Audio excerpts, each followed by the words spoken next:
I live in an attic, a small renovated space in a house that's older than most. I always pay my rent on time, keep quiet after 9 p.m., and am unfailingly polite when I run into my neighbors, which isn't often. Every night now, I hear him at my window.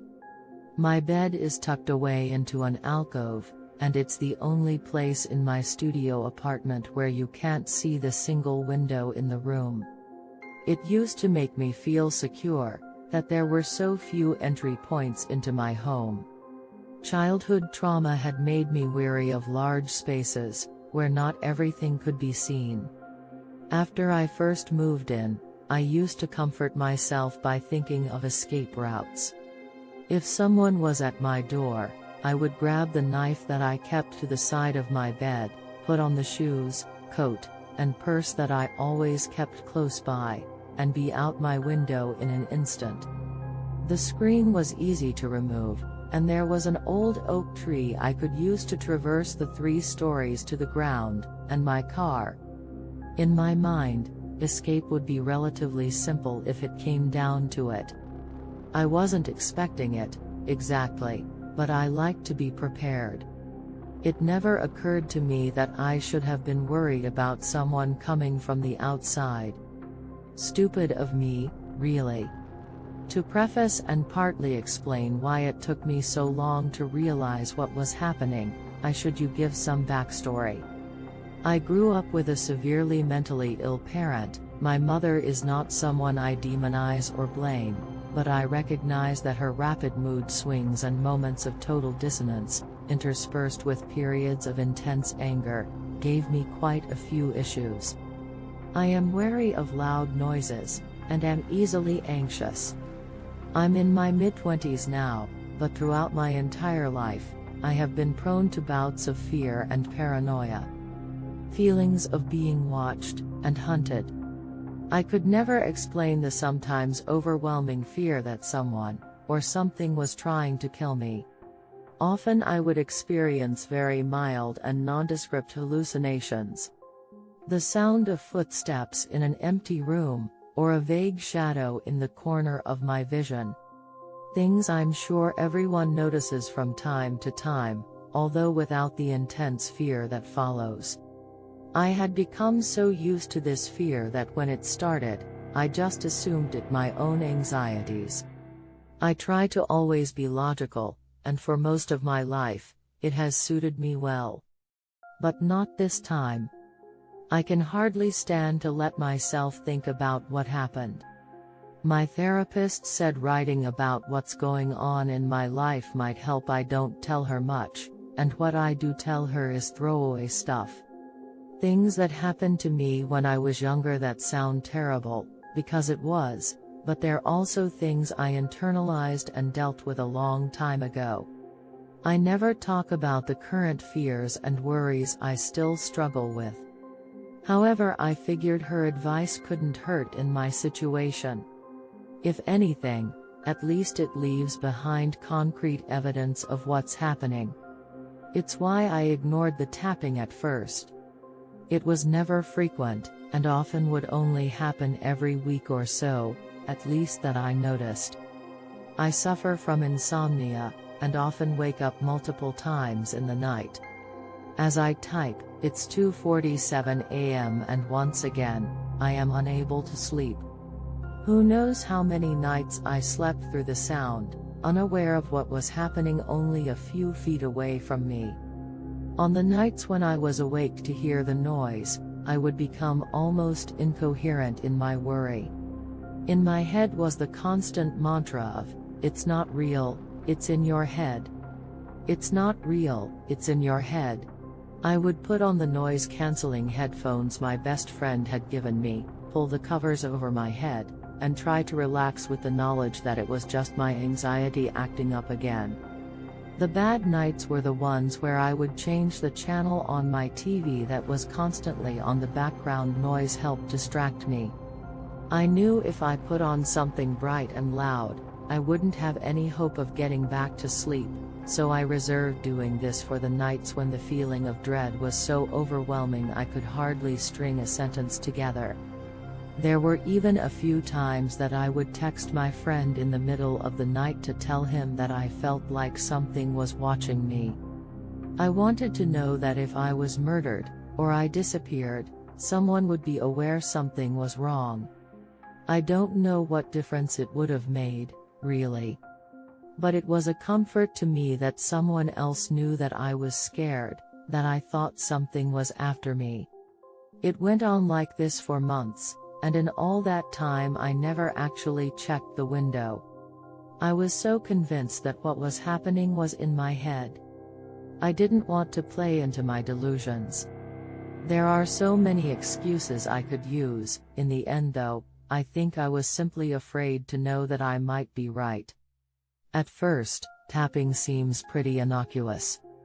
It wouldn't be too difficult to actually break into my apartment, the window latched, but as I said, it's an old house, and the latch wasn't the most secure, although I always made sure it was locked.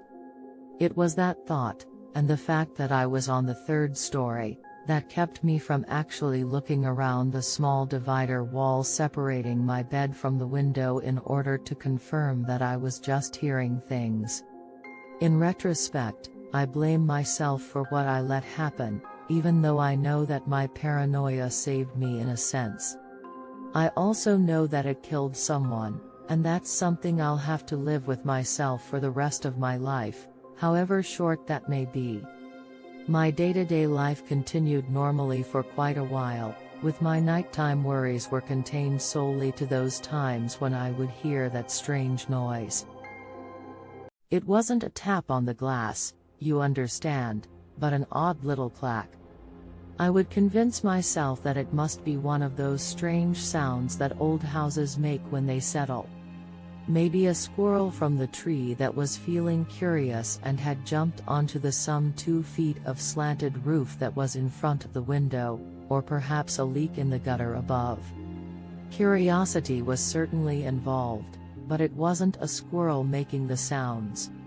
One night, the tapping happened to coincide with when I needed to use the bathroom. Usually the nights where I heard the repetitive noise were ones where I was content to stay in bed under my covers. My apartment gets very cold at night. As I finished washing my hands and started to leave the room, I froze when I began to hear that very faint, but distinct tap. It was always very rhythmic, in a way that would be soothing if it wasn't so out of place. For every second that passed, there would be a quiet little tap that accompanied it. Tap. Tap. Tap. Tap. You might think the noise would have driven me crazy, but it was almost indistinguishable from the hum of my refrigerator, and the soft sound of my television with the volume turned low. The noise would only ever last for a few minutes at most, another reason why I never bothered to investigate it. However much I could justify not leaning over the 3 feet it would take to discover the source of the noise, it seemed silly to stay trapped in my bathroom when it was the middle of the night, and I had to work early in the morning. At that point I had convinced myself thoroughly that nothing was actually happening. Those moments before I learned the truth of what it was are bitter to me now. I was comforted by my own ignorance. One thing you should know is that when I get up at night to use the restroom, I don't bother to turn the light on. It's connected to my room, so the light of the TV is usually enough to navigate by. And as I mentioned earlier, my bed is completely hidden from view of the window. So after a minute of psyching myself up to leave my bathroom, years of ingrained habit led me to cautiously peer around the edge of the door jamb. What I saw, I will never forget. Instead of the clear view of the night sky that I was expecting, there was a man crouched outside my window, perched on the slanted bit of roof. As I watched, he repeatedly opened and closed his mouth, his eyes locked on the blank space of wall that I would be behind if I was in bed. The rhythmic motion caused a slight sound as his teeth clashed together, his face a rictus of ecstasy. Through the pane of glass, the sound was muffled enough that it could be mistaken for a very faint tap. I think I went into shock in that moment. I certainly froze. I still don't know if I should be grateful for that, or regretful after the events that followed. You see, the man never actually saw me as I remained still as a statue, just beyond the door of my bathroom. He must have thought I was still in bed, as I always am. I think what disturbed me most, beyond the obvious, was his expression of hunger. It was so rapt that I felt a pang of empathy. Something was very wrong with his expression. It reminded me of when my mother would go away, so to say, and her normal personality would disappear for a while. In her place would be someone who knew her thoughts and emotions, but it was as if everything positive and sane had left the building. She would twist you up until you felt as bad as she did. She was almost absent-minded in her cruelty, her desire to bring you down to her level. It was that association that gave me pause, because I had really only gotten a glimpse of his face. I was too scared to look again, and beyond the shadows of his expression, and that terrible chewing motion, his figure had been indistinct in the darkness. I had seen figures in the shadows of my fear before, and I wanted to be absolutely certain that what I saw was real before I made a fuss about it. I had never liked to draw attention to myself, and after all, if it really was happening, he had never actually made a move to harm me. My therapist says I normalize things that aren't healthy or necessarily safe due to my upbringing. Dealing with my mother also made me extremely open-minded when faced with people who seemed to suffer from mental illness, including those that came across as disturbing. All my explanations of why I made the decisions I did feel like excuses. It's a sour taste in my mouth. One thing was certainly true of his expression: whoever this man was, if he was even real, he wasn't all there. So I waited until the tapping, which I now knew to be clacking, stopped. I waited an additional 10 minutes before peering around the frame of the door, although I felt little relief when I saw he was gone. I ran to my bed and immediately texted my best friend, the only one I ever confided in about the noises I would hear, and settled in to wait out the remaining 4 hours until sunrise. I felt safety in the pattern that had been established, and indeed nothing happened to me that night. Writing it all down like this makes me feel like an idiot as I think of my choices. At the time though, I knew the police wouldn't be able to do anything without actual evidence, and I still wasn't convinced that it wasn't in my head. Still, I should have gotten out, found a place to stay for a few days at least while I figured it all out. Instead, I begged my friend to stay the night. I figured we could stay up and keep out of sight in my little alcove and play tabletop games until the noise started. By this point the noise of his gnashing teeth was happening so frequently that I knew there was a good chance that if it really was a stranger climbing up to my window, it would happen again that night. If it was in my head, I would finally know for sure. If not, knowing how calm my friend was, I thought that maybe he could snap a picture of the man and we could at least get some proof that I wasn't losing my mind. By this point, my friend thought I was just hearing things, given my past paranoia, and agreed to stay the night in order to assuage my fears. He was my best friend, my family. That was the last night I ever saw him. We played games late into the night, but he was unused to being up at odd hours, and ended up falling asleep at around midnight. I stayed up and waited, and finally at 3:03 a.m. I heard it. I had never felt so tense as I shook my friend awake and indicated he should keep quiet. I knew the moment he heard the tap. Tap. Tap. Tap. The faint sound of teeth clicking together through my closed window. His face went through a series of expressions: disbelief, worry, and then finally determination. He grabbed his phone and stood up, stepping around the small wall that partitioned off my bed without any sign of hesitation. I'll never forget the sound that the man outside the window made. It was a shriek, of agony or excitement, I don't know. It certainly took my friend aback, and before he could bring up his phone to take a picture, the sound abruptly cut off. I rushed over to the window and saw that the man was gone. He must have cut across the side of the house, because I couldn't see a sign of him, and although it was a long fall, he could have easily jumped down to the porch awning below and from there dropped the 10-odd feet to the ground. I would know. I had thought about getting out that way a million times before. I could tell how shook up my friend was. He never thought this was real.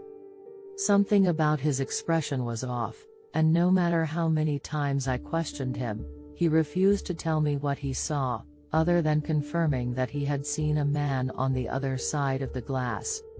We decided to wait it out until daylight, seeing as we didn't have a lot to go on, and in the morning, we would go to the police and tell them what we knew, which was not a lot. Honestly, I didn't even know if what was occurring could be considered a crime. Once the sun had risen and the stranger had remained out of sight, seemingly gone for the day, my friend declared he was going to go home to change and let his work know he would be late. Then he would head back over and pick me up and we would go down to the station. He lived close, so he said that it would be 30 minutes at most.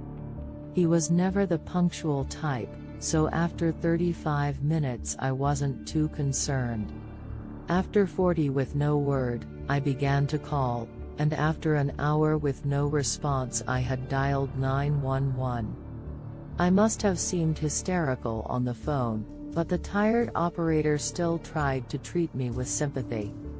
She told me that unfortunately there was nothing they could do until my friend had been gone at least 24 hours, and that without any evidence of actually being stalked, they wouldn't be able to do anything for me.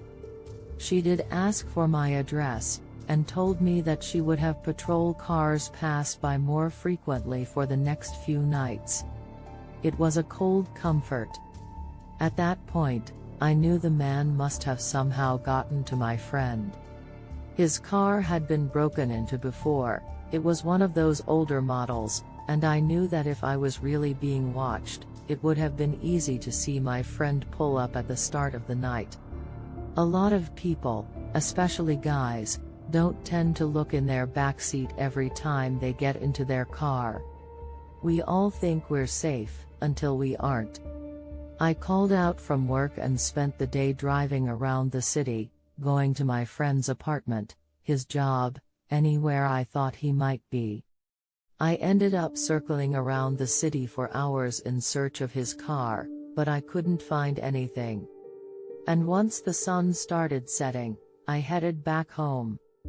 I don't know if you could tell, but I don't have the best relationship with my mother.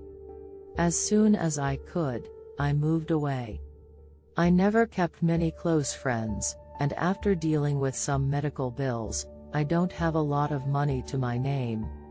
I'm sure I could have figured something out, maybe found a quiet spot to sleep in my car, or even reach out to one of the countless Facebook friends I saw around but never really got close to. He was the only real family I had left though, and I am angry. I don't have much else to live for, and I just get so tired of being so afraid. It's exhausting, to live your life mistrustful of the darkness that lingers in the corner, to feel as if at any moment, something seeks to do you harm. He disappeared yesterday, and as I wait here in my dark apartment, the TV playing softly in the background, I try not to think of what happened to my friend and the part I played in it. Or of the pained hunger in the man's face as he stared at where he knew I would be asleep. Most of all, I try not to think of the horrible, distorted quality that his jaw had. I thought it was just my paranoia, but I could have sworn that in the darkness I saw his mouth stretch wider and wider with each clack of his teeth, a grotesque maw set against a shadowed face. Finally, after hours of waiting, I can hear it. It's a very faint metronomic sound, and if I didn't know what it was, I would almost think it was soothing. Tap. Tap. Tap. Tap. I left my window unlatched,